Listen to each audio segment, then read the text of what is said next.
السلام عليكم ورحمة الله وبركاته። نبي الله إبراهيم عليه السلام ኢብራሂም አለይሂ ሰላም ከባቢሎን በስተምስራቅ በኩል በደጅላን እና ፉራት ወንዞች መካከል በሚገኝ አካባቢ ተወለዱ። በአንዳንድ ዘገባዎች መሰረት ወላጅ አባታቸው ታሩኽ ይባል ነበረ። ቅን የሆነ አማኝ ሰው ነበረ። ታሩኽ ሞተና የኢብራሂም እናት አዘርን አገባች። አዘር የታሩኽ ወንድም ነበረ።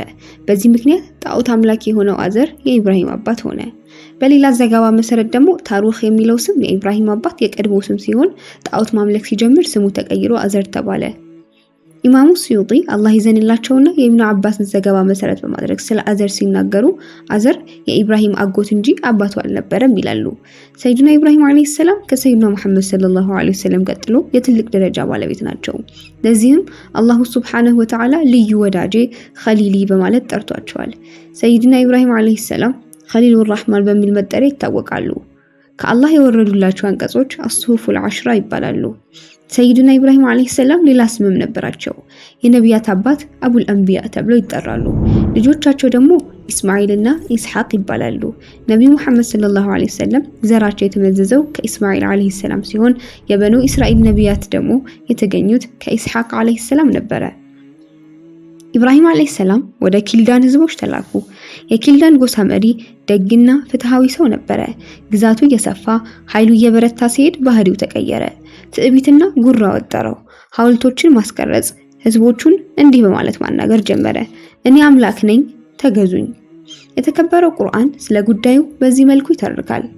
ወደዚያ አላህ ንግስና ስለሰጠው ኢብራሂምን በጌታው ነገር ወደ ተከራከረው ሰው አላየህምን? ኢብራሂም ጌታዬ ያ ህያው የሚያደርግና የሚገድል ነው ባለ ጊዜ እኔ ህያው አደርጋለሁ እገድላለሁም አለ። ኢብራሂም አላህ ፀሐይን ከምስራቅ በኩል ያመጣል፣ አንተ ከምዕራብ በኩል አምጣት አለው። ያም የካደው ሰው ዋለለ፣ መልስ አጣ። አላህም በዳዮች ህዝቦችን አይመራም። ይህ ቁርአን አንቀጽ ነምሩድ ምን ያህል አላህ የሰጠውን ጸጋ በመካድ ርቆ እንደሄደ ትገልጻለች። በአንድ ዘገባ እንደተወሳው አንድ ጊዜ ነምሩድ ህልም አየ። ሰማይ ላይ የሚያብረቀርቅ ብርሃን የመጣ ይመስለዋል። ይህ ብርሃን የፀሐይና የጨረቃን ብርሃን አጠፋ። በሌላ ዘገባ ደግሞ አንድ ሰው ወደ ዙፋኑ መጥቶ ከዙፋኑ ሲያወርደውና በኃይል መሬት ላይ ሲጥለው ነበር የተመለከተው ተብሏል። ከእንቅልፉ ሲነቃ በጥልቅ ፍርሃት ተዋጠ። ኮከብ ቆጣሪዎችን ወደ ቤተ መንግስቱ አስጠራቸው። ያየውን ሁሉ ነገራቸው። እንዲህ አሉት፣ አዲስ ሃይማኖት ሊመጣ ነው። ይህን ሃይማኖት ይዞ የሚመጣው ሰው ዙፋንህን ያደባየዋል። ነገሩን አስብበት፣ ለዚያች ቀን ተዘጋጅ አሉት። በዚህም መሰረት ነምሩድና አማካሪው አንድ ውሳኔ አስተላለፉ። የፈሩት እንዳይደርስ ለማድረግ ወንድ ሆነው የተወለዱ ህፃናት በሙሉ እንዲገደሉ አዘዙ። 100 ሺህ አካባቢ አዲስ የተወለዱ ህፃናትን በመግደል ትዕዛዛቸውን ፈጸመ። በዚያ ጊዜ የኢብራሂም እናት ኢብራሂምን አርግዛ ነበረ። የመውለጃ ጊዜዋ ሲደርስ አዘርን እንዲህ አለችው፣ አንተ ወደ ጣዖት ማምለኪያው ቦታ ሂድ፣ ጸሎት አድርግልኝ። ወንድ ከወለድኩ ወዳለህበት ይዤው እመጣለሁ። ወደ ነምሩድ ተወስደውና ልጃችንን ይገለዋል። ይህን በማድረግህ ከሱ ዘንድ ያለህ ቦታ ከፍ ይላል። አዘር ወደ ጣዖት ማምለኪያው ቦታ እንደሄደ ወዲያውኑ ኢብራሂም ተወለዱ። እናታቸው በፍጥነት ወደ አንድ ዋሻ በመውሰድ ደበቀቻቸው። አዘር ሲመለስ የወለደችው ልጅ ደካማና አቅመቢስ እንደነበረ በዚህም ሰበብ ብዙም ሳይቆይ መሞቱን ነገረችው። የኢብራሂም እናት አዘር ከቤቱ ርቆ በሄደ ቁጥር ወደ ዋሻው ፍጥና በመሄድ ታጠባቸው ነበረ። አንዳንድ ጊዜ ህፃኑ ኢብራሂም ጣቶቹን ሲጠባ ታገኘዋለች። መላእክቱ ጅብሪል በጣቶቹ መሃል ወተትና የተምር ጭማቂ ያፈስለት እንደነበረ በአንድ ዘገባ ተወስቷል። የህፃንነት ጊዜያቸውን ዋሻ ውስጥ ያሳለፉት ኢብራሂም ወደ ተውሂድ መጣራትና መልእክታቸውን ማድረስ የጀመሩት ከዋሻው በወጡበት ቅጽበት እንደነበረ ይነገራል። ቁርአን እንዲህ በማለት ስለ ጉዳዩ ይናገራል። ለኢብራሂምም ከዚያ በፊት ቅድመ መንገዱን በእርግጥ ሰጠነው፣ እኛም በእርሱ ተገቢነት አዋቂዎች ነበርን። ከላይ ከተጠቀሰው የቁርአን አንቀጽ ውስጥ ሩሽድ የሚለው ቃል ትርጉሙ ደግና ክፉን የመለየት አቅም ወይም የአእምሮ ብስለት ነው። የተሰጣቸውን ተፈጥሯዊ አእምሮዊ ብስለት ተጠቅመው ሰዎችን ወደ ተውሂድ ጋበዙ። ኢብራሂም አለይሂ ሰላም በዙሪያቸው ለሚገኙ ከአላህ ውጪ ሌላ አምላክ ለሚገዙ ሰዎች የሚከተሉት ጎዳና የተሳሳተ መሆኑንና እምነቶቻቸው ዋጋ ቢስ መሆናቸውን አብራሩላቸው። ማንኛውም አእምሮ ያለው ሰው በማስተንተን የአላህ መኖር ባህሪያቱንና ሁሉን አዋቂነቱን መረዳት እንደሚችል አስረዷቸው። ሰው አእምሮውን ተጠቅሞ የእምነት መሰረት የሆነውን የአምላክ ህልውና መረዳት ይችላል። ለዚህ ማብራሪያ የተከተሉት ስልት ወደ ታዳሚዎቻቸው የግንዛቤ ደረጃ ወርደው ማስረዳት ነበረ። በሚከተሉት የቁርአን አንቀጽ ተገልጿል። ሌሊቱ በእርሱ ላይ ባጨለመ ጊዜ ኮከብን አየ። ይህ ጌታዬ ነው አለ። በጠለቀም ጊዜ ጠላቂዎችን አልወድም አለ። ጨረቃንም ወጪ ሆኖ ባየ ጊዜ ይህ ጌታዬ ነው አለ። በገባን ጊዜ ጌታዬ ቅኑን መንገድ ባይመራኝ በእርግጥ ከተሳሳቱት ህዝቦች ሆናለሁ አለ። ፀሐይንም ጮራዋን ዘርግታ ባየ ጊዜ ይህ ጌታዬ ነው፣ ይህ በጣም ትልቅ ነው አለ። በገባችም ጊዜ ወገኖቼ ሆይ እኔ ከምታጋሩት ሁሉ ንጹህ ነኝ አለ። እኔ ለዚያ ሰማያትና ምድር ለፈጠረው አምላክ ቀጥተኛ ስሆን ፊቴን አዞርኩ፣ እኔም ከአጋሪዎቹ አይደለሁም አለ። እውነታዎችን በመገንዘብ ጌታቸውን ያወቁትና ዕውቀትን የተቸሩት ኢብራሂም ወደ ተውሂድ የሚያደርጉትን ጥሪ በአባታቸው በአዘር መጀመር ፈለጉ። በለዘብታ ቃል አናገሩት። ለአባቱም ባለ ጊዜ አስታውስ፣ አባቴ ሆይ የማይሰማንና የማያይን ከአንተም ምንንም የማይጠቅምህን ጣዖት ለምን ትገዛለህ? አባቴ ሆይ እኔ ከዕውቀት ያልመጣልህን ነገር በእርግጥ መጥቶልኛልና ተከተለኝ፣ ቀጥተኛውን መንገድ እመራሃለሁና። አባቴ ሆይ ሰይጣንን አትገዛ፣ ሰይጣን ለአራህማን አመፀኛ ነውና። አባቴ ሆይ እኔ ከአራህማን ቅጣት ሊያገኝህ ለሰይጣንም ጓደኛ ልትሆን እፈራለሁ። አዘር ግን በቁጣ ገንፍሎ እንዲህ አላቸው። አባቱም ኢብራሂም ሆይ አንተ አማልክቶችን ትተህ የምትዞር ነህና ባትከለከል በእርግጥ እወግርሃለሁ፣ ረጅም ጊዜንም ተወኝ አለ። ኢብራሂምም በትሁት አንደበት ቀረቡት። ደህና ሁን፣ ወደፊት ከጌታዬ ምሕረትን እለምንልሃለሁ፣ እርሱ ለኔ በጣም ሩህሩህ ነውና አለ። አባታቸውን እንዲምርላቸው አላህን ለመኑ። ዱዓቸው ግን ተቀባይነት አላገኘም ነበረ። አባታቸው ከአላህ ጠላቶች ውስጥ አንዱ ነበሩ። ኢብራሂም አለይሂ ሰላም ነገሩ ሲገባቸውና ጠላትነቱን ሲያረጋግጡ ዱዓ ማድረጋቸውን ተዉ። ለካሃዲ ዱዓ መደረግ ያለበት ቅኑን ጎዳና እንዲመራው እንጂ ምህረት እንዲያገኝ አይደለም። ይህንን ሁኔታ ቁርአን በዚህ መልኩ ይገልጸዋል። ለነብዩና ለእነዚያ ላመኑት ለአጋሪዎቹ የዝምድና ባለቤቶች ቢሆንም እንኳ እነሱ ከሃዲዎቹ የእሳት ጓዶች መሆናቸው ከተገለጸላቸው በኋላ ምህረትን ሊለምኑላቸው የሚገባ አልነበረም። የኢብራሂምም ለአባቱ ምህረትን መለመን ለእርሱ ገብቶለት ለነበረው ቃል ለመሙላት እንጂ ለሌላ አልነበረም። እርሱም የአላህ ጠላት መሆኑ ለእርሱ በተገለጠለት ጊዜ ከእርሱ ራቀ፣ ተወው። ኢብራሂም አለይሂ ሰላም ለአባታቸውና ላላመኑ ወገኖቻቸው የትችት ቃል ሰነዘሩ። ለአባቱና ለህዝቦቹ ይህቺ ቅርጻ ቅርጽ ያቺ እናንተ ለእርሷ ተገዢዎች የሆናችሁት ምንድናት ባለ ጊዜ መራ ነው። እነሱም እንዲህ በማለት መለሱላቸው፣ አባቶቻችን ለእርሷ ተገዢዎች ሆነው አገኘናሉ። ቀጥሎ ወደ ኢብራሂም አለይሂ ሰላምና ህዝባቸው ቃላት ተለዋወጡ። እናንተም አባቶቻችሁም በእርግጥ በግልጽ ስህተት ውስጥ ነበራችሁ አላቸው። በምሩ መጣህልን ወይንስ አንተ ከሚቀልዱት ነህ አሉት። አይደለም፣ ጌታችሁ የሰማያትና የምድር ጌታ ያ የፈጠራችሁ ነው፣ እኔም በዚህ ላይ ከመስካሪዎቹ ነኝ አለ። አዘር ጣዖታትን ይሰራ ነበረ፣ በመሸጥም ገንዘብ ያገኝ ነበረ። የተቀሩት የአዘር ልጆች ጣዖታትን ያከብሩና በጣዖት ንግዱም አባታቸውን ይረዱ ነበረ። ኢብራሂም አለይሂ ሰላም በበኩላቸው አባታቸው እንዲሸጡ የሰጧቸውን ጣዖት አንገቱን በገመድ በማሰር እስከ ገበያ ቦታው ድረስ እየጎተቱ ይወስዱት ነበረ። ያዋርዱታል፣ ራሱ ላይ ውሃ ይደፉበትና እንዲህ ይሉታል፣ በጣም ውሃ ጠምጦሃል፣ በልንካ ትንሽ ጠጣ። የኪልዳን ጎሳ በአመት አንድ ጊዜ ተሰባስበው በዓል ያከብሩ ነበረ። አዘር ኢብራሂምን አለይሂ ሰላም እንዲህ አላቸው፣ አንተም ዛሬ ከኛ ጋር መሄድና በዓሉን ማክበር አለብህ። ኢብራሂም አለይሂ ሰላም በህመም አመካኝተው መንገድ ላይ ተመለሱ። ቀጥታ ወደ ቤተ ጸሎቱ አመሩ። ቤተ ጸሎቱ ከወርቅ ከነሐስና ከእንጨት በተሰሩ ጣዖታት ተሞልቶ ነበረ። ከጣዖታቱ ፊት ለፊት ምግብ ተቀምጦ አዩ። ጣዖታውያን እንዲባረክላቸው በማሰብ ያኖሩት ምግብ ነበረ። ትልቁ ጣዖት ከፍ ብሎ ከወርቅ ከተሰራ መድረክ ላይ ተቀምጧል። በወርቅና ብር ክሮች የተሰፉ ልብስ ለብሷል። ከጭንቅላቱ ላይ ዘውድ ደፍቷል። ኢብራሂም አለይሂ ሰላም መጥረቢያ በመጠቀም ጣዖታቱን ሁሉ ይሰባብሯቸው ጀመረ። ትልቁን ጣዖት ብቻ ተዉት። ከአንገቱ ላይ መጥረቢያውን አንጠለጠሉለት። ሲመሽ የኪልዳን ጎሳ አባላት ከበዓሉ ቦታ ሲመለሱ ባዩት ነገር በጣም ደነገጡ። እንዲህ በማለት ተማከሩ፣ ከኢብራሂም ውጪ ሌላ ማንም ይህን አይሰራም። ኢብራሂምን ፍለጋ ወጡ። አግኝተውም ተጠየቋቸው፣ ይህን ነገር የፈጸምከው አንተ ነህ? ኢብራሂም አለይሂ ሰላም እንዲህ በማለት መለሱላቸው፣ ትልቁ ጣዖት የሌሎቹን ጣዖታት መመለክ አላስደስተውም ነበር። በዚህም ምክንያት ተቆጣባቸው። ከዚያም በመጥረቢያ ይሰባበራቸው ጀመረ። ሲጨርስ መጥረቢያውን ካንገቱ ላይ አንጠለጠለው። ከፈለጋችሁ እሱን ጠይቁት፣ ያደረገውን ሁሉ ራሱ ሊተርክላችሁ ይችላል። ሰዎችም እንዲህ አሉት፣ ጣዖታቱ አይናገሩም። ኢብራሂም አለይሂ ሰላም መለሱላቸው፣ ታዲያ ራሱን መጠበቅ የማይችልና አንደበት የሌለው አቅመቢስ ግዑዝ ነገር እንዴት ታመልካላችሁ? እንዴትስ እናንተን ሊጠብቃችሁ ይችላል? አታስተነትኑምን? ይህንን ክስተት ቁርአን በሚከተለው መልኩ ይተርክልናል። ወደ አማልክቶቻቸው ተዘነበለ አለም አትበሉምን? የማትናገሩት ለእናንተ ምን አላችሁ? በኃይል የሚመታቸውም ሆኖ በእነርሱ ላይ በድብቅ ተዘነበለ። ጣዖት አምላኪዎች ከሰይዱና ኢብራሂም አነጋገር አንድ ነገር እርግጠኛ ሆኑ። ጣዖታቱን ያንኮታኮተው ኢብራሂም አለይሂ ሰላም ራሱ ነው። እነዚያ የድንጋይ ቁራጮች ራሳቸውን ለመከላከል አንዳች ነገር ማድረግ አለመቻላቸውን አስበው ወደ እውነት በመመለስ ፋንታ ክፉ ነገር አሰቡ። ኢብራሂምን ለመቅጣት ወሰኑ። እሳት አቀጣጠሉ። ሊማግዷቸው ቸኩለው እንዲህ አሉ፣ ሰሪዎች እንደሆናችሁ አቃጥሉት፣ አማልክቶቻችሁን እርዱ አሉ። በእሳትም ላይ ጣሉትም። ጣዖት ተገዢዎች ለነምሩድ ሁኔታውን ተረኩለት። ነምሩድ ኢብራሂምን አስጠራቸው። በደንባቸው መሰረት ማንኛውም ሰው ወደ ነምሩድ ሲገባ ሱጁድ ይወርዳል። ኢብራሂም ሲገቡ ሱጁድ አልወረዱም።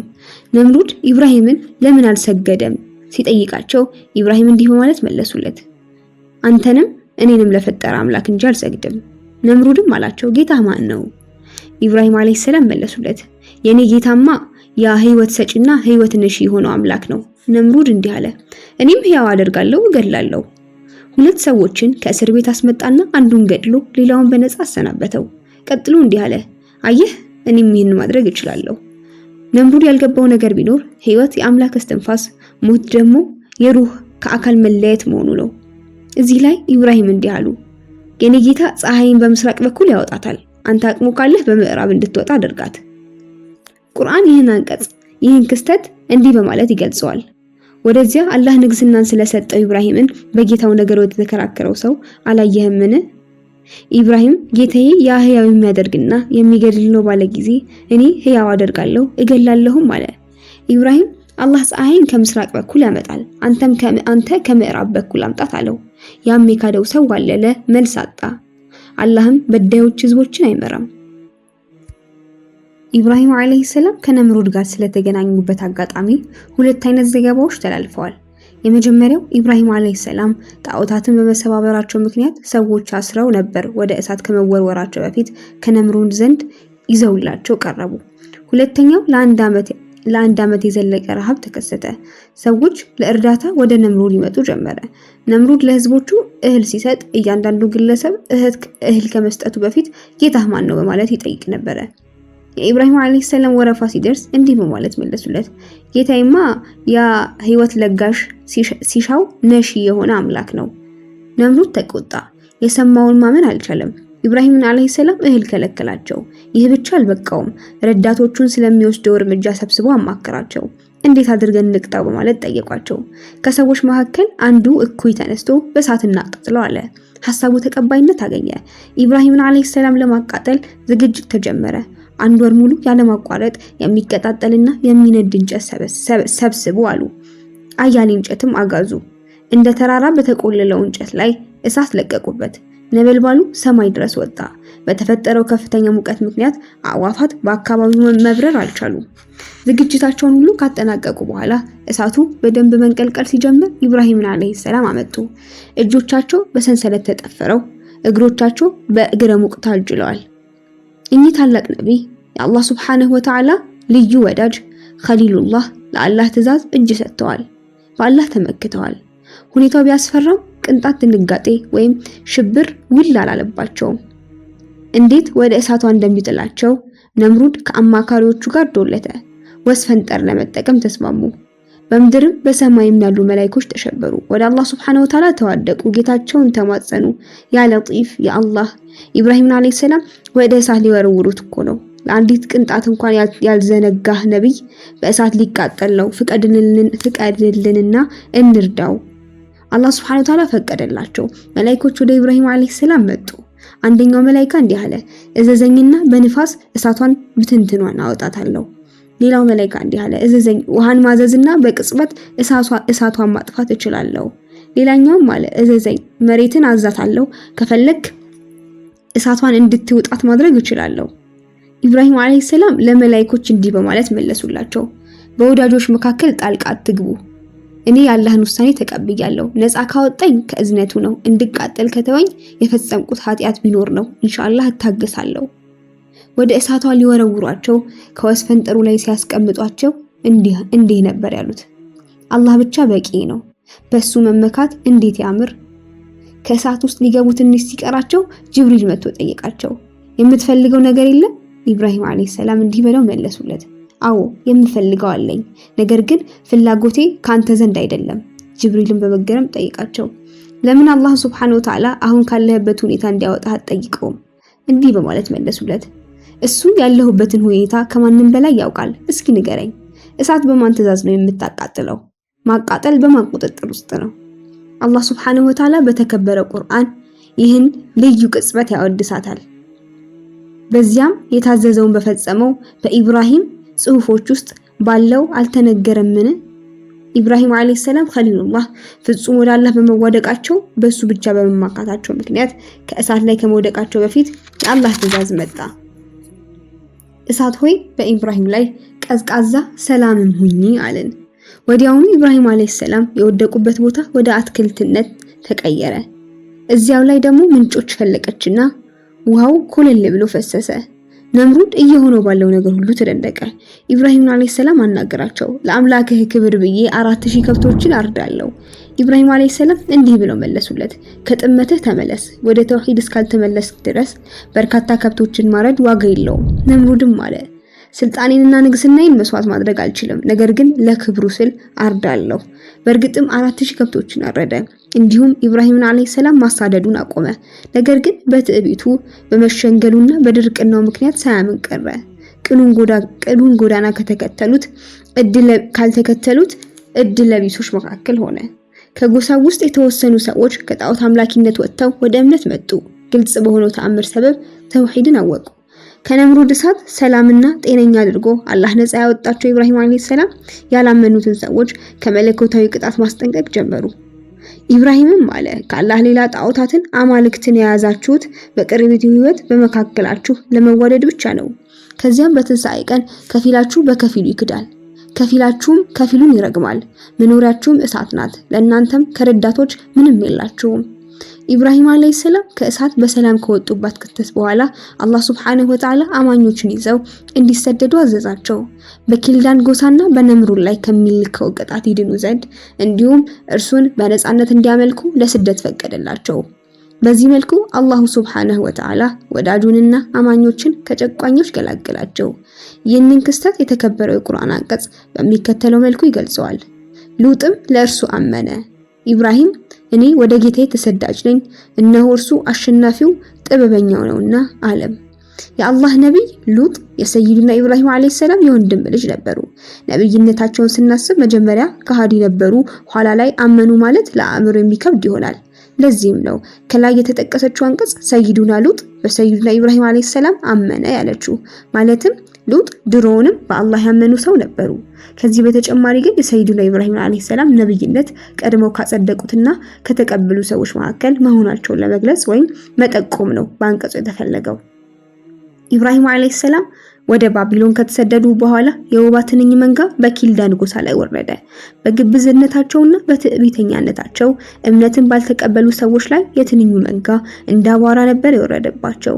ትንኞቹ የጣዖታውያኑን ደም መምጠጥ ጀመሩ። ሰዎቹም በያሉበት ደርቀው ቀሩ። አንዷ ትንኝ በነምሩድ አፍንጫ ውስጥ ገብታ ጭንቅላት ውስጥ ድረስ ዘለቀች። ነምሩድ የሚሰማውን ህመም ለማስታገስ ያለማቋረጥ ጭንቅላቱን ይደበድብ ነበረ። በመጨረሻም ጭንቅላቱ ተሰንጥቆ ለህልፈት በቃ። ቁርአን ክስተቱን በዚህ መልኩ ይገልጽልናል። በእርሱም ተንኮል አሰቡ፣ በጣም ከሳሪዎችም አደረግናቸው። ኢብራሂም አለይሂ ሰላም ከባቢሎን ወደ ሂራን ተሰደዱ። ባቢሎን ከኡርፋ በስተደቡብ በኩል የምትገኝ ከተማ ነበረች። የወንድማቸው ልጅ ሉጥ ያጎታቸው ልጅ የሆነችው ሳራና ጥቂት አማኞች እዚያ ድረስ ሸኟቸው።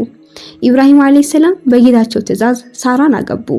ቀጥሎ በአላህ ትእዛዝ ሳራን ይዘው ወደ ሻም ሄዱ። ከዚያም ወደ ሚስር፣ ግብጽ ተሻገሩ። ነብዩ ሉጥ አለይሂ ሰላም በበኩላቸው ወደ ሰዶም ተሰደዱ። በዚያ ዘመን ግብጽ በፈርዖኖች ትመራ ነበረ። ገዢዎቿ ትዕቢተኞችና በዳዮች ነበሩ። አንድ ባህል ነበራቸው። አንዲት ባዕድ እንስት ወደ ከተማዋ ስትገባ ቆንጆ ከሆነች በፍጥነት ለፊርዓውን ይነግሩታል። ባለትዳር ከሆነች ባሏን ይገሉባታል። አብሯት ያለው ወንድሟ ከሆነ ደግሞ እንዲድርላቸው ይጠይቁታል። ኢብራሂም አለይሂ ሰላምና እናታችን ሳራ ወደ ከተማ ሲገቡ ወዲያውኑ ወሬያቸው ከፊርዓውን ዘንድ ደረሰ። አንዲት ቆንጆ ወደ ከተማ መግባቷ ተነገረው። ባለሟሎቹ ኢብራሂም አለይሂ ሰላም ከሷ ጋር ስላላቸው ግንኙነት ጠየቋቸው። እርሳቸውም እህቴ ናት አሏቸው። ይህን ሲሉ በውስጣቸው የእምነት እህቴ ማለትን አስበው ነበረ። በዚህም ምክንያት ክፉ ነገር ሳይደርስባቸው ቀረ። ሳራን ግን ወደ ቤተ መንግስት ወሰዷት። ይህን ጉዳይ ቡኻሪ ከአቡ ሁረይራ በተያያዘው ሐዲስ ይተርኩልናል። ነብዩ ሰለላሁ ዐለይሂ ወሰለም እንዲህ ይላሉ። ኢብራሂም አለይሂ ሰላም ሳራን ይዘው ተሰደዱ። ከንጉሶች ውስጥ አንድ ንጉስ ወይም ከአምባገነኖች መካከል አንዱ አምባገነን ከሚኖርባት መንገድ ደረሱ። የአምባገነን ንጉስ ተባለ። ኢብራሂም በጣም ውብ የሆነች ሴት ይዞ ወደ ከተማው አገባ። እሱም ወደ ኢብራሂም መልእክተኛ ላከ። አንተ ኢብራሂም ሆይ ካንተ ጋር ያለችው ሴት ምንህ ናት? እህቴ ናት አሉ። ወደ እሷ ዞሩና እንዲህ አሏት፣ እህቴ ናት ብያቸዋለሁና እንዳታስተባቢ። ወላሂ ከኔና ካንቺ ውጪ ሌላ አማኝ በምድር ላይ የለም። ከዚያም ወደ ንጉሱ ላኳት። ሳራ ከቤተ መንግስቱ እንደደረሰች ውዱእ አድርጋ እንዲህ በማለት ዱዓ አደረገች። አላህ ሆይ እውነት በአንተና በመልእክተኛ አምኜ ከሆነ ብልቴንም ለባሌ እንጂ ጠብቄ ከሆነ ከሃዲ በላይ ላይ አትሹምብኝ። ፊርዓውን ወደ እርሷ ዘንድ ገባ። ሊቀርባት ግን አልቻለም። እግሩ ተዝለፍልፎ እስኪወድቅ ድረስ በእንቅልፍ ተረታ።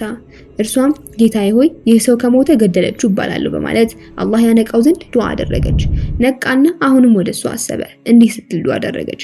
ጌታዬ ሆይ እውነት በአንተና በመልእክተኛ አምኜ ከሆነ ብልቴንም ለባሌ እንጂ ጠብቄ ከሆነ ይህን ከሃዲ በላይ ላይ አትሹምብኝ። በዚህን ጊዜ ንጉሱ ተዝለፍልፎ እስኪወድቅ ድረስ በእንቅልፍ ተረታ።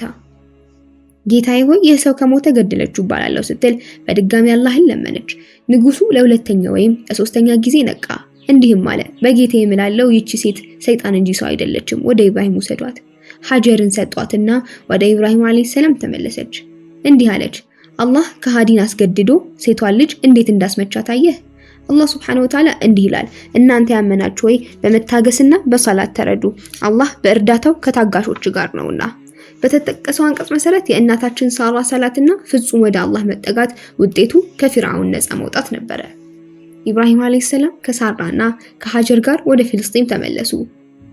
ጉዟቸው ሰበእ ተብሎ በሚጠራው ምድረ በዳ አኖሩ። ጉድጓድ ውሃም መቆፈር ጀመሩ። ኮለል ያለ ውሃ ወጣላቸው።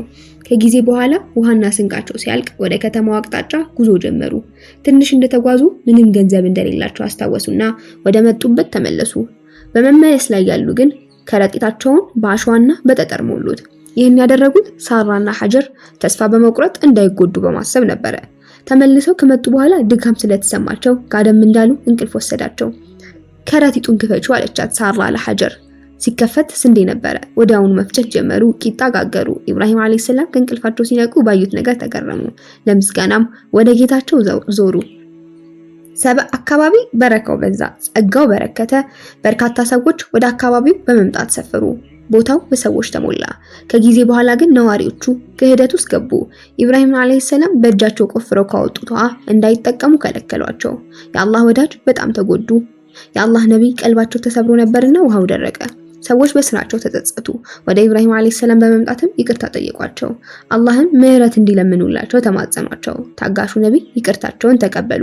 የጠየቋቸውን ሊያደርጉም ተነሱ። ወደ አላህ Subhanahu Wa Ta'ala ፊታቸውን አዞሩ። የአላህ ረህመት ዳግም ፈሰሰ። ውሃው በረከተ። ኢብራሂም አለይሂ ሰላም ወደ ጌታቸው እንዲህ በማለት ዞሩ። ጌታዬ ሆይ ለሙታን እንዴት ህይወት እንደምትዘራ አሳየኝ። የተከበረው ቁርአን ይህን ክስተት እንዲህ ይተርክልናል።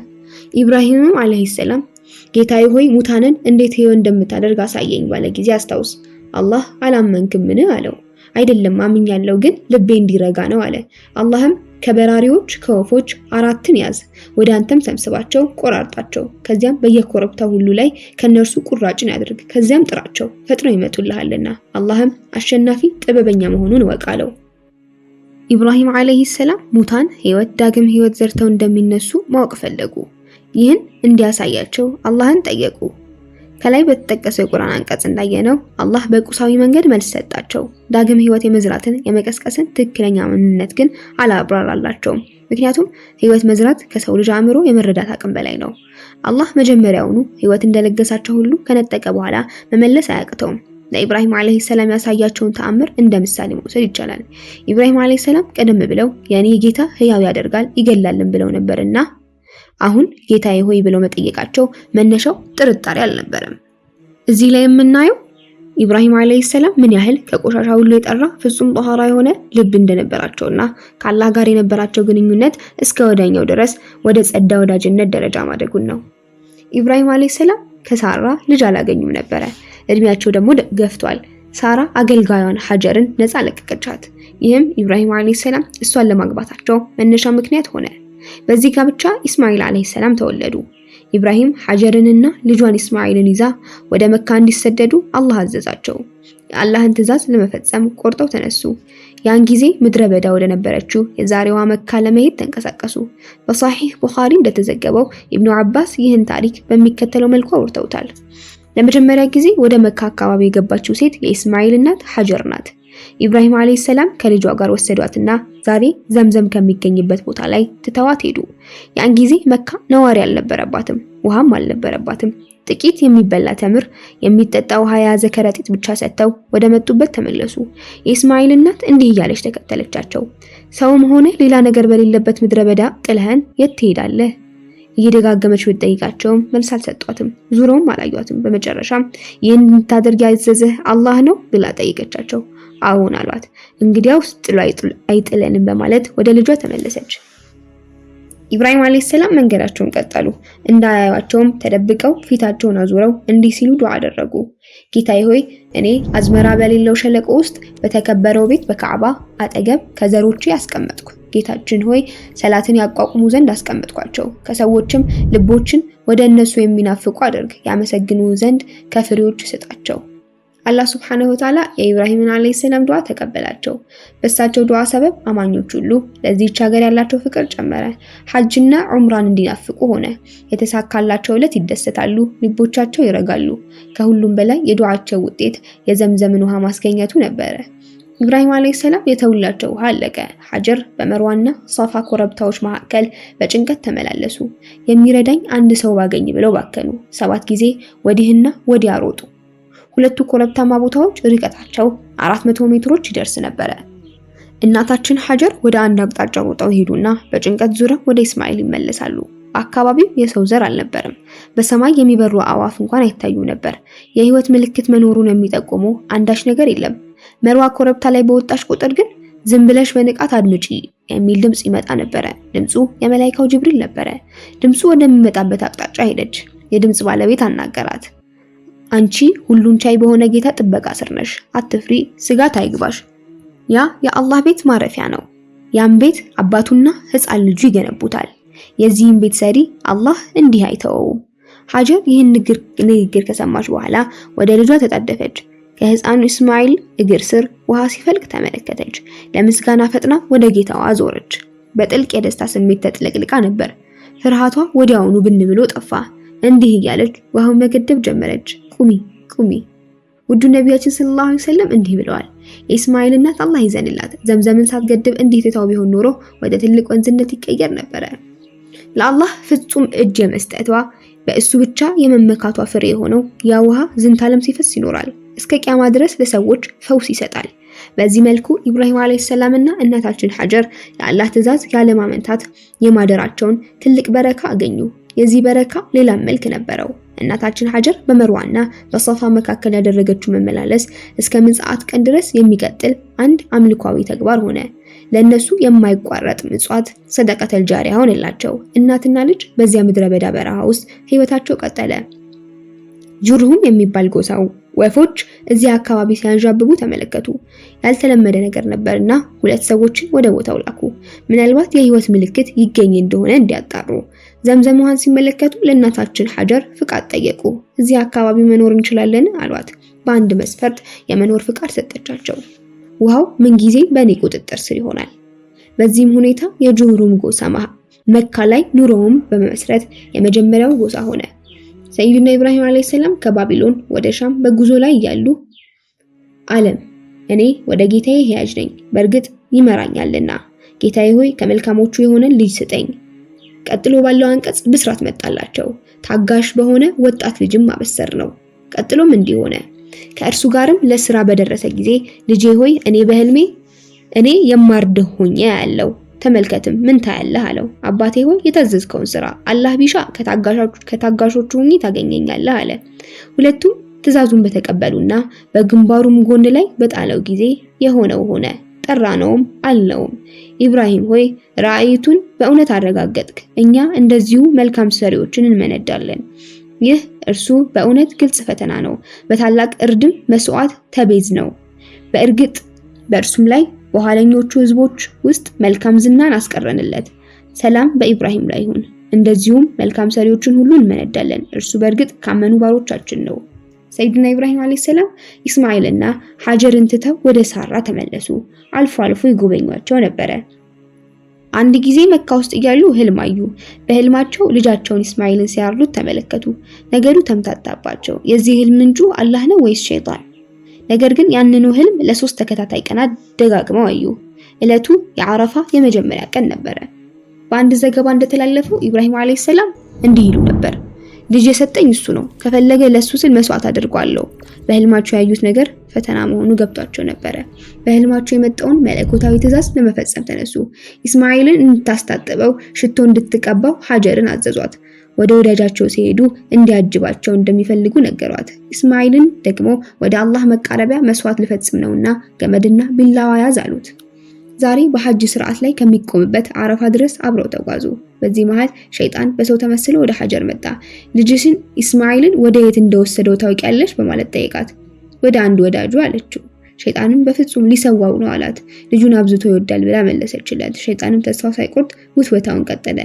ለአላህ ብሎ ልጅሽን ሊያርደው ነው። ትእዛዙ የመጣው ከአላህ ከሆነ መልካም ነው፣ እንታገሳለን በማለት የጸና አቋሟን አሳወቀችው። ሸይጣን ሀጀርን ማታለል እንደማይችል ሲረዳ እሷን ትቶ ወደ ልጇ ኢስማኤል ሄደ።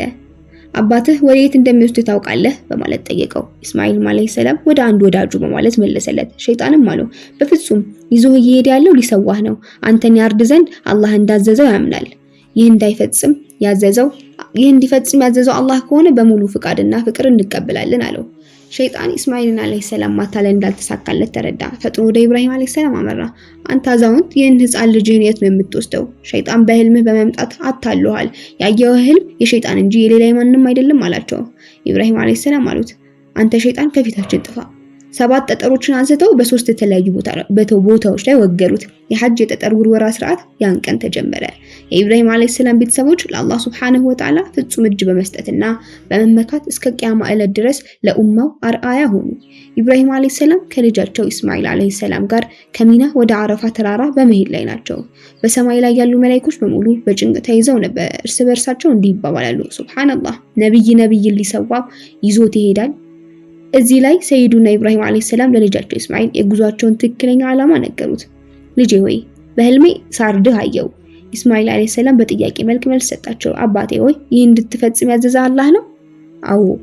ኢስማኤል አለይሂ ሰላም ወደ አባታቸው ዞር አሉና አባቴ ሆይ የታዘዝከውን ፈጽም፣ በአላህ ፍቃድ ከታጋሾች ሆኜ ታገኘኛለህ አላቸው።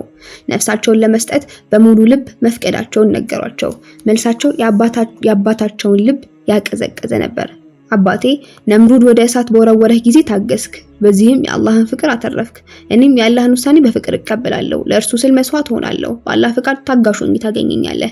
ከአንተ ተለይቼ ወደ ጌታ እሄዳለሁ፣ ከዓለማዊ ጣጣ እርቃለሁ፣ ከአላህ ጋርም እገናኛለሁ። የሚያሳዝነኝ ብቸኛ ልጅህ በእጅህ ሰውተህ ቀሪው ዕድሜህን በትካዜ ማሳለፍህ ብቻ ነው። አባቴ ምን አለ ቀደም ብለህ በነገርከኝ ኖሮ እናቴ በቅጡ እሰናበታት ነበረ። ልጄ ለእናቴ ያልነገርኳት ትቃወማለች ብዬ ስለሰጋው ነው አሉት። ያን ጊዜ እስማኤል የ7 ወይም የ13 ዓመት እድሜ ልጅ እንደነበረ ተዘግቧል። በሰልማን አልፋሪሲ እንደተወራው ኢብራሂም አለይሂ ሰላም የሰማያትና የምድርን ግዛት ባዩ ጊዜ አንድ ሰው ጸያፍ ነገር ሲፈጽም ተመለከቱ። ዱዓ አደረጉበትና ጠፋ። ሌላ ሰውም ጸያፍ ነገር ሲፈጽም ተመለከቱ። ዱዓ አደረጉበትና ጠፋ። ሌላ ሰውም እንዲሁም ጸያፍ ነገር ሲፈጽም ተመለከቱ። ዱዓ አደረጉበትና ጠፋ። ወዲያው አላህ ወህይ ያወረደላቸው። ኢብራሂም ሆይ እርጋታ፣ አንተ እኮ ዱዓ ተቀባይነት ያለው ሰው ነህ። የኔና የባሪያዬ ግንኙነት ከ3ቱ ነገሮች አትወጣም። 1 ከሞት በፊት ተውበት ያደርጋል፣ ተውበቱን እቀበላለሁ። 2 ወይም ከጀርባው እኔን የሚያስታውስ ልጅ ይወጣል፣ ሳሊህ ልጅ ይወልዳል። 3 ወይም ከኔ ይሸሻል፣ ጀሃነምም ከኋላው አድፍጣ ተጠብቀዋለች። በሌላ ዘገባ አላህ ነብዩ ኢብራሂም አለይሂ ሰላም ልጃቸውን በመሰዋት የፈተናቸውን ኃጢያት ሲፈጽም ለተመለከቱት ሰው በነበራቸው ጭካኔ እንደነበረ ተወስቷል። እንደዚሁም ኢብራሂም አለይሂ ሰላም እንዲያውቅና ከአረጋጋጮቹም ይሆን ዘንድ የሰማያትና የምድርን መለኮት አሳየ ነው። ከላይ የተወሳው የቁርአን አንቀጽ አስመልክቶ በተላለፈ ዘገባ ኢብራሂም አለይሂ ሰላም በእያንዳንዷ ሌሊት ወደ ሰማይ ይወጡ ነበረ። ወደ ሰማይ ዘልቀው በወጡባት አንድ ሌሊት ኃጢአት የሚሰራ ሰው ተመለከቱና እንዲህ አሉ፣ ጌታዬ ሆይ ይህ ሰው ከረዘቅከው ይበላል፣ በሰጠኸው እግሮች ይራመዳል። ይህ ሆኖ ሳለ ትእዛዝህን ግን አይፈጽምም፣ አጥፋው። ያን ሰው አላህ ሱብሓነሁ ወተዓላ አጠፋው። ኢብራሂም አለይሂ ሰላም ሌላ ወንጀል ፈጻሚ ሲያዩ አሁንም ዱዓ አደረጉበት። ከአላህ ጥሪ መጣላቸው። ኢብራሂም ሆይ ባሮቼ እንዲጠፉ ከምታደርገው ዱዓ ታቀብ፣ በሂደት እንዲስተካከሉ ቀስ አድርጋ ያዛቸው። እኔ በየዕለቱ ወንጀል ሲፈጽሙ እመለከታለሁ፣ ግን አላጠፋቸውም። ኢብራሂም አለይሂ ሰላም ወደ መሬት ሲመለሱ በቁርአን የተወሳቸውን ህልም ያያሉ። ልጃቸውም በሙሉ ፈቃደኝነት አባቴ የታዘዝከውን ፈጽም ሲላቸው የአላህ ወዳጅ ልጃቸውን ለማለት ተዘጋጁ። ቢላዋውን በእጃቸው ይዘው ወደ አላህ እንዲህ በማለት ተጣሩ፣ አምላኬ ሆይ ይህ ብቸኛ ልጄ ነው፣ የአይኔ ማረፊያ፣ የልቤ ፍቅር ነው። አላህ ሱብሓነሁ ወተዓላ እንዲህ ሲላቸው ሰሙ። ባሪያዬን እንዳጠፋ የተማጸንክባት ሌሊት ታስታውሳለህ? አንተ ለልጅህ እንደምታዝነው እኔም ለባሪያዬ እጅግ በጣም አዛኝ ነኝ፣ እጅግ በጣም ሩህሩህ ነኝ። አንተ ባሪያዬን እንዳጠፋ ተማጸንከኝ፣ ስለዚህ አሁን ልጅህን እንድትሰዋ ፈልጋለሁ። ኢስማኤል አለይሂ ሰላም የመታረጃ ጊዜያቸው ሲቃረብ አባታቸውን እንዲህ በማለት መከሩ፣ አባቴ የምፈልጋቸው ነገሮች አሉ። እጆችንና እግሮችን አጥብቀህ እሰራቸው። ስቃይ ሲበዛብኝ እንዳላስቸግርህና የጌታዬን መብት እንዳላጎድል ይረዳኛል። ደሜ እንዳይረጭብህ ልብሶችህን በደንብ ሰብስብ። ቢላዋውን በደንብ ሳለው፣ ነፍሴ በቶሎ እንድትወጣ አንተም ቶሎ እንድትገላገል። ቢላዋውን ይዘህ ወደፊት አትመልከት። የአባትነት አንጀት የታዘዝከውን ከመፈጸም እንዳያዘገይህ። ልብሴን ይዘህ ወደ እናት ሂድ፣ ለመጽናናት ይረዳት ይሆናል። ልጅሽ ሸፊዕ ሆኖ ወደ አላህ ሄዷል በሏት። ኢብራሂም አለይሂ ሰላም እነዚህን ቃላት ከልጃቸው አንደበት ሲሰሙ አይኖቻቸው በእንባ ተሞሉ፣ አብዝተው አለቀሱ። እንዲህ አሉ፣ የአላህን ትእዛዝ እንድፈጽም ምን ያህል አገዝከኝ። ቀጥለው እጆቻቸውን ወደ ሰማይ አንስተው ዱዓ አደረጉ። ጌታዬ ባለሁበት ሁኔታ ትዕግስትን አላብሰኝ፣ እንግዲህ ምንም አልቀረኝም፣ አርጅቻለሁና እዘንልኝ። ኢስማኤልም አሉ፣ ጌታዬ ትዕግስትና ጽናትን አላብሰኝ፣ አባቴ ሆይ የጀነት በሮች ተከፍተዋል። መላእክቶች በነገሩ ግራ ተጋብተውና ተደናግረው ሱጁድ በመውረድ አላህን ይማጸናሉ። ጌታችን ሆይ ነብይህ ያንተን ፍቃድ ሊሞላ ለመስዋዕትነት ተጋድሟል፣ እዘንላቸው ይላሉ። ኢስማኤል ቀጠሉና ለአባታቸው ፍጹም ታዛዥነታቸውን ለመግለጽ ጽናታቸውን ለማሳየት እንዲህ አሉ፣ አባቴ ከፍቅር ማሳያዎች አንዱ አለመዘግየት ነው። በላ የታዘዝከውን ቶሎ ፈጽም። ኢብራሂም አለይሂ ሰላም ኢስማኤልን አለይሂ ሰላም አጋድመው ውድ ልጄ እንግዲህ የውመል ቂያማ ላይ እንገናኝ፣ በትንሳኤ ቀን ዳግም አያሃለሁ አሉትና ቢላውን አጥብቀው ይዘው ወደ ኢስማኤል አለይሂ ሰላም አንገት ሰነዘሩ። በዛችው ቅጽበት አላህ ሱብሓነሁ ወተዓላ ጅብሪልን አዘዘው፣ ፍጠን ቢላውን ገልብጠው። ጅብሪል ቢላውን የኢስማኤል አለይሂ ሰላም አንገት ከመንካቱ ገለበጠው። ኢብራሂም አለይሂ ሰላም እንደገና ቢላውን አጥብቀው ይዘው ለመሰንዘር ሞከሩ፣ ግን መቁረጥ አልቻሉም። ቢላው እጃቸው ላይ እንዳለ ተገለበጠ። አላህ ሱብሓነሁ ወተዓላ እንዲህ አለ፣ ኢብራሂም አለይሂ ሰላም ራእዩን ተቀብሏል፣ ከልቡ ማመኑን አረጋግጧል። ቀጠለና በአላህ ሱብሓነሁ ወተዓላ ትእዛዝ መሰረት ጅብሪል ተክቢራ እያደረገ የጀነት በግ ይዞ ከተፍ አለ። አላሁ አክበር፣ አላሁ አክበር። ኢብራሂም አለይሂ ሰላም ተክቢራውን ሲሰሙ እንዲህ በማለት ተቀበሉት፣ ላኢላሃ ኢላላህ ወላሁ አክበር። ኢስማኤል አለይሂ ሰላም እንዲህ በማለት ተክቢራውን ሞሉ፣ አላሁ አክበር ወሊላሂል ሐምድ። በዚህ መልኩ የተክቢረት ተሽሪቅ ክፍሎች ተሟሉ። ከዚያን ጊዜ ጀምሮ በየዓመቱ ኢደል አድሃ የመስዋዕት በዓል በመጣ ቁጥር በዓሉ ከዋለበት ቀን ንጋት ላይ ጀምሮ እስከ 4ኛው ቀን የዓስር ወቅት ድረስ ተክቢረት ተሽሪቅ ይባላል። አባትና ልጅ በምስጋና ተሞልተው ወደ ቤታቸው ተመለሱ። እናታችን ሀጀር ኢስማኤል አለይሂ ሰላም እቅፏ ውስጥ አስገባችው፣ ወደ ደረቷ በኃይል አስጠጋችው። ነብዩ ኢብራሂም አለይሂ ሰላም ወደ እሳት በመጣል ተፈተኑ፣ ልጃቸውን በመስዋዕትነት ተፈተኑ። ነገር ግን ሁለቱንም ፈተናዎች ለጌታቸው ሙሉ በሙሉ እጅ በመስጠትና በአላህ ላይ በነበራቸው ፍጹም የሆነ መመካት በስኬት አለፉ። ቀጥሎ ሌላ ፈተና ገጠማቸው። ተራው የገንዘብ ፈተና ነበረ። በአንድ ዘገባ መሰረት ሰይዱና ኢብራሂም አለይሂ ሰላም 12000 የከብት መንጋ ነበራቸው። እነዚህ መንጋዎች በበርካታ ውሻዎች ያስጠበቁ ነበረ። ለዱንያ ያላቸውን ንቀት ለማሳየት በውሻዎቹ አንገት ላይ የወርቅ ሐብል ያንጠለጥሉላቸው ነበረ። አንድ ቀን መላኢካው ጅብሪል በሰው ተመስሎ ወደ ኢብራሂም አለይሂ ሰላም መጣ። እንዲህ በማለት ጠየቃቸው፣ እነዚህ መንጋዎች የማን ናቸው? ኢብራሂም አለይሂ ሰላም የጌታዬ አላህ ናቸው፣ በአደራ እኔ ዘንድ ተቀምጠዋል ብለው መለሱለት። ይሸጡልኛል አላቸው። አንድ ጊዜ አላህን ካወደስክ 1/3ኛውን ሰጣለሁ፣ 2 ጊዜ ካወደስክ ሁሉንም ሰጣለሁ አሉት። መላኢካው ጅብሪልም አላህን አወደሰ። ኢብራሂምም ያዙ ውሰድ፣ ሁሉም ያንተ ናቸው አሉት። ጅብሪልም እኔ መላኢካ ነኝ ልወስዳቸው አልችልም አላቸው። አንተ መላኢካ ከሆንክ እኔ ደግሞ የአላህ ልዩ ወዳጅ ኸሊሉላህ ነኝ፣ የሰጠሁህን መልሼ አልወስድም አሉት። መጨረሻ ላይ ኢብራሂም አለይሂ ሰላም ሁሉንም ሸጠው ትልቅ መሬት ገዙ። ሰዎች ሁሉ የሚጠቀሙበት ወቅፍም አደረጉት። በዚህ መልኩ ለአላህ ብሎ ወቅፍ በማድረግ የመጀመሪያው ሰው ሆኑ። ኢብራሂም አለይሂ ሰላም ሀብታቸውን ሁሉ በአንድ ጊዜ በአላህ መንገድ እንዲውል በማድረግ ፈተናውን ማለፍ ብቻ ሳይሆን እውነተኛ የአላህ ወዳጅ መሆናቸውን ዳግም አረጋገጡ። ኸሊሉላህ አላህ ሱብሓነሁ ወተዓላ ሌላ ልጅ ሰጣቸው። እድሜያቸው በጣም ቢገፋም ለነበራቸው ታማኝነትና ፍጹም ቅንነት እንዲሁም ያለማወላወል ልጃቸውን ለመሰዋት በመነሳታቸው እንደ ሽልማት ሌላ ልጅ ተሰጣቸው። በዚያን ጊዜ እድሜያቸው 120 ተሻግሮ ነበረ። እናታችን ሳራም እድሜዋ 90 ወይም 99 ነበረ። ይህን አስመልክቶ አላህ ሱብሓነሁ ወተዓላ እንዲህ ብሏል። በኢስሐቅም አበሰር ነው ከመልካሞቹ የሆነ ነብይ ሲሆን በእርሱና በኢስሐቅም ላይም ባረክን። ከሁለቱም ዘሮች በጎ ሰሪ አለ፣ ለነፍሱ ግልጽ በዳይም አለ። ነብዩ ኢብራሂም አለይሂ ሰላም ከሚታወቁባቸው ባህሪያት አንዱ እንግዳ ተቀባይነታቸው ነበረ። ሁሉንም ያበላሉ፣ ሁሉንም ያጠጣሉ። የእንግዶች አባት የሚል ስም ወጣላቸው። እርግጥ እንግዳን መንከባከብ የነቢያት ልዩ ባህሪ ነበር። ምግብና መጠጥ የአላህ ጸጋ ናቸው። እነዚህን ጸጋዎች በአግባቡ መጠቀም ተገቢ ነው።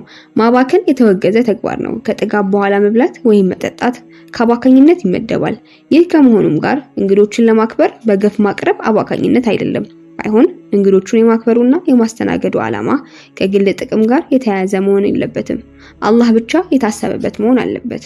ኢብኑ አባስ ረዲየላሁ ዐንሁ ባስተላለፉት ሐዲስ ጅብሪል አለይሂ ሰላም የመላኢካ ልዑክ ይዞ ኢብራሂም አለይሂ ሰላምን ለመጎብኘት በሰው ተመስለው መጡ። መጀመሪያ ላይ ኢብራሂም አለይሂ ሰላም አላወቋቸውም ነበር። ሁልጊዜ እንደሚያደርጉት እንግዳዎቹን ለማስተናገድ የበሬ ስጋ ቀረቡላቸው። ግን መላኢካ ናቸውና ንክቻ አላደረጉም ነበር። ኢብራሂም አለይሂ ሰላም ወዲያውኑ መላኢካዎች እንደሆኑ አወቁ። መጀመሪያ ትንሽ ግራ ገባቸው። በዚህ መልኩ መምጣታቸው አስፈራቸው። የኢስሐቅን መወለድ ለማብሰር ስለመምጣታቸው የሚያውቁት አልነበረም። እንዲህ አሉ፣ አላህን ሱብሓነሁ ወተዓላ የሚያስቆጣ አንዳች ነገር ተከሰተ እንዴ? ወይስ ህዝባችን ለማጥፋት ነው አመጣጣችሁ? በማለት ፍርሃታቸውን፣ ስጋታቸውን ገለጡላቸው። ከዚህ በፊት ግን መላእክቶች መሆናቸውን የበለጠ ለማረጋገጥ አትበሉም ምን በማለት ጠየቋቸው። ያለ ክፍያ አንበላም አሉ መላእክቶቹ። በመጀመሪያ ቢስሚላህ በመጨረሻ አልሐምዱሊላህ አሏቸው። ኢብራሂም አለይሂ ሰላም እንዴት የሚያምር ወዳጅነት፣ እንዴት የሚያምር እውነተኛ ፍቅር ነው አሉ መላእክቶች በተራቸው። ትንሽ ቆይተውም አትፍራ ኢብራሂም፣ ከዚህ ተነስተን የሉጥ ህዝቦችን ለማጥፋት መሄዳችን ነው አሉ።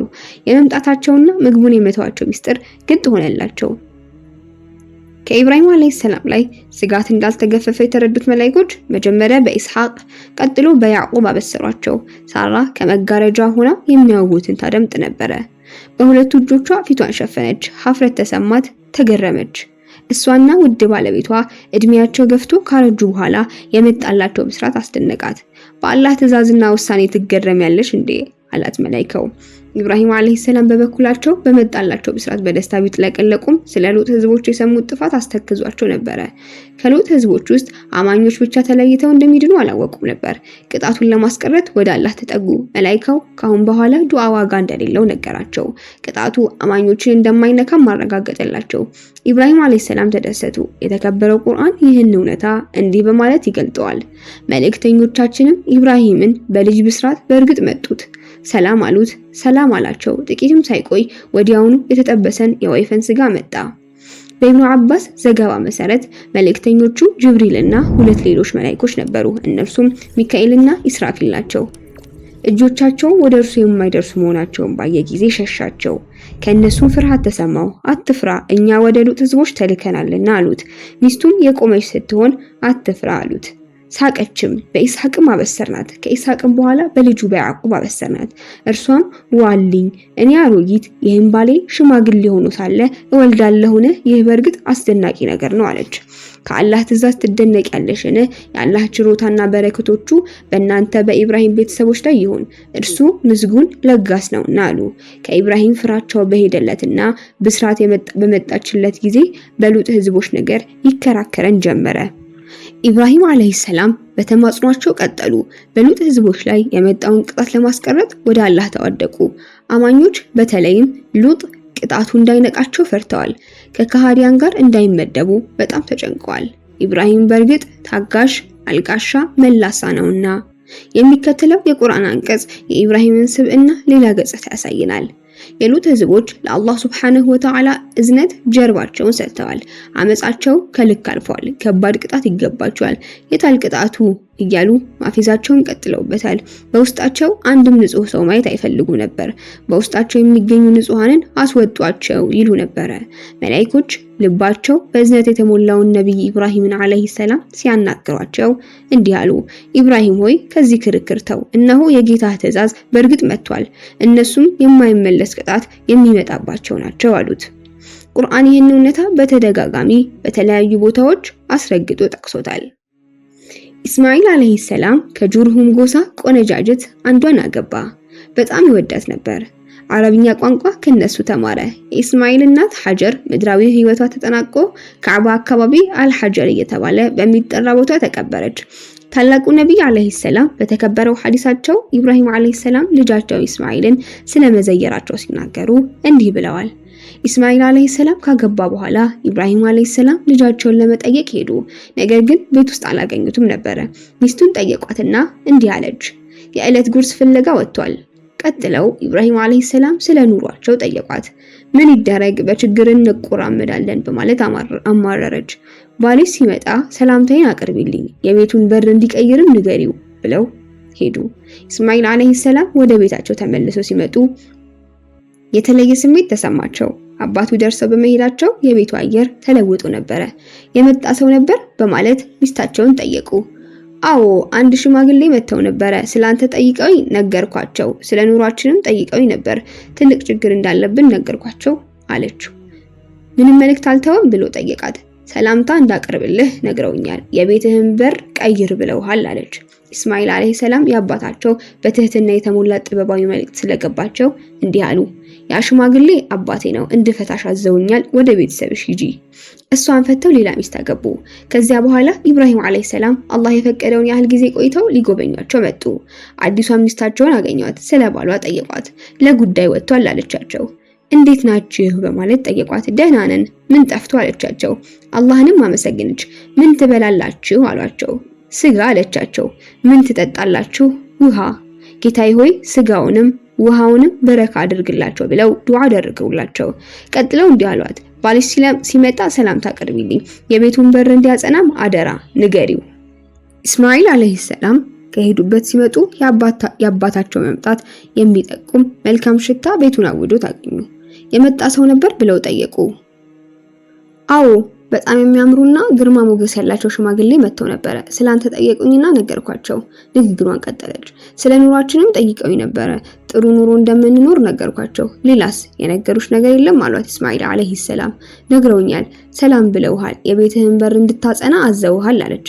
ኢስማኤል አለይሂ ሰላም እንዲህ አሏት፣ ሽማግሌው አባቴ ናቸው፣ የቤቴ በር ደግሞ አንቺ ነሽ፣ አጥብቄ እንዲይዘሽ ነው ያዘዙኝ። ከዚህ ታሪክ አንድ ቁም ነገር እንረዳለን። አላህን ማመስገን ጸጋን ይጨምራል፣ ዘውታሪ ያደርገዋል። ምስጋና ቢስነት አላህ የሰጠንን ጸጋ መናቅ ነው። ማማረርም ከዚህ ይመደባል። ውጤቱ ግልጽ ነው። የከበበን ኒዕማ እየቀነሰና እየጠፋ ይሄዳል። ኢብራሂም አለይሂ ሰላም ከብዙ ዓመት በኋላ ወደ መካ ተመለሱ። ኢስማኤል አለይሂ ሰላም አቀፉና ናፍቆታቸውን ተወጡ።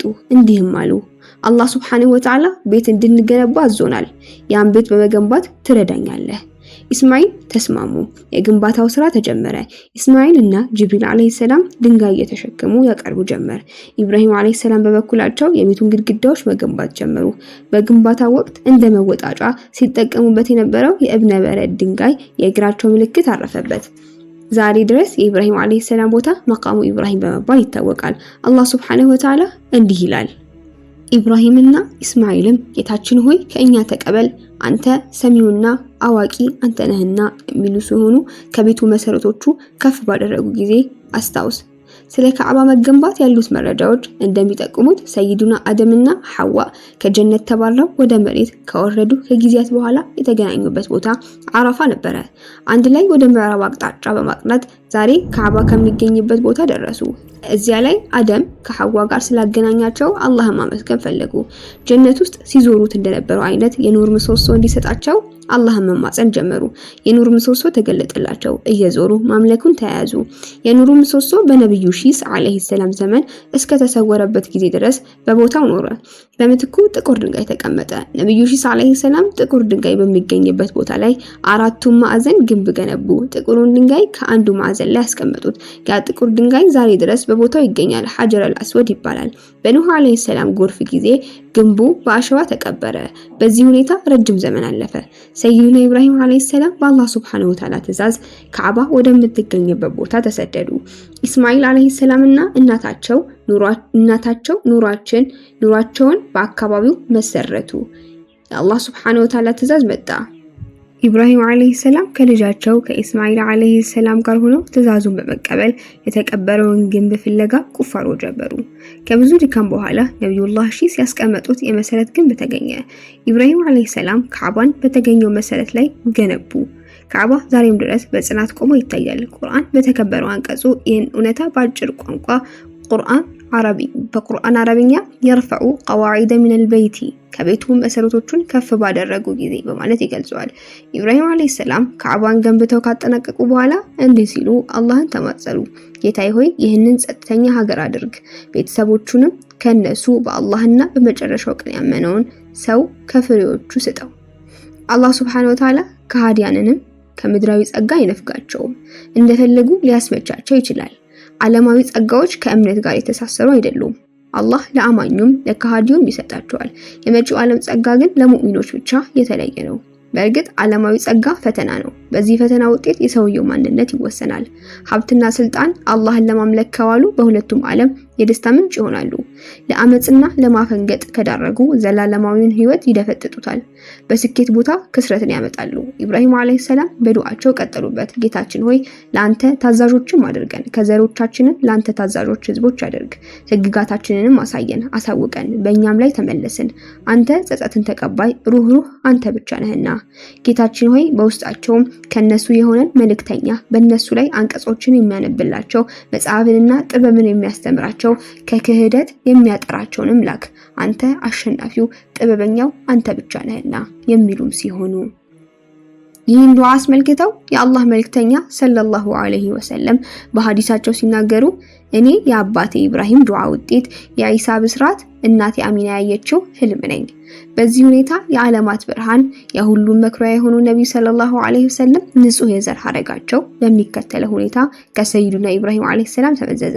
ሙሐመድ ኢብኑ አብዱላህ ኢብኑ አብዱል ሙጠሊብ ቢን ሃሺም ቢን አብዱ መናፍ ቢን ቁሰይ ቢን ኪላብ ቢን ሙራህ ቢን ከዓብ ቢን ሉአይ ቢን ጋሊብ ቢን ፍህር ቢን ማሊክ ቢን ነድር ቢን ኪናና ቢን ኹዘይማ ቢን ሙድሪካ ቢን ኢልያስ ቢን ሙደር ቢን ኒዛር ቢን ማዕድ ኢብኑ አድናን። የመልእክተኛው ሰለላሁ ዐለይሂ ወሰለም ንጹህ የዘር ሐረግ እስከ አድናን ድረስ ይደርሳል። አድናን ደግሞ የኢስማኤል ዐለይሂ ሰላም ዘር ናቸው። ሲጠቃለል በርካታ ነቢያት የዘር ሐረጋቸው ከሰይዱና ኢብራሂም ዐለይሂ ሰላም መመዘዙ በተለይም የዓለማት ብርሃን የሆኑት ሙሐመድ ሰለላሁ ዐለይሂ ወሰለም የእሳቸው ዘር መሆናቸው ነብዩ ኢብራሂም ዐለይሂ ሰላም በመልእክተኞች ታሪክ ውስጥ የነበራቸው ልዩ ቦታ ያሳያል። የሐጅ ስርዓት በነብዩ ኢብራሂም ዐለይሂ ሰላም ትውስታ የተሞላ ነው። እስከ ምጽአት ቀንም ሱናቸው ሲተገበር ይኖራል። ከዚህ በተጨማሪ በቢሊዮኖች የሚቆጠሩ ሙስሊሞች በየዕለቱ በአምስት ወቅት ሰላታቸው ውስጥ ኢብራሂምን ከሙሐመድ ሰለላሁ ዐለይሂ ወሰለም ጋር አቆራኝተው ሲዘክሯቸው ይኖራሉ። አላህ ሆይ ነብዩ ኢብራሂም ዐለይሂ ሰላም ላይ እዝነትን እንዳሰፈንክ በነቢያችን ሙሐመድ ሰለላሁ ዐለይሂ ወሰለም ላይ አስፈን። ኢብራሂምን ዐለይሂ ሰላም እንደባረክ ሙሐመድንም ዐለይሂ ሰላም ባርክ ይላሉ ሰለላሁ ዐለይሂ ወሰለም።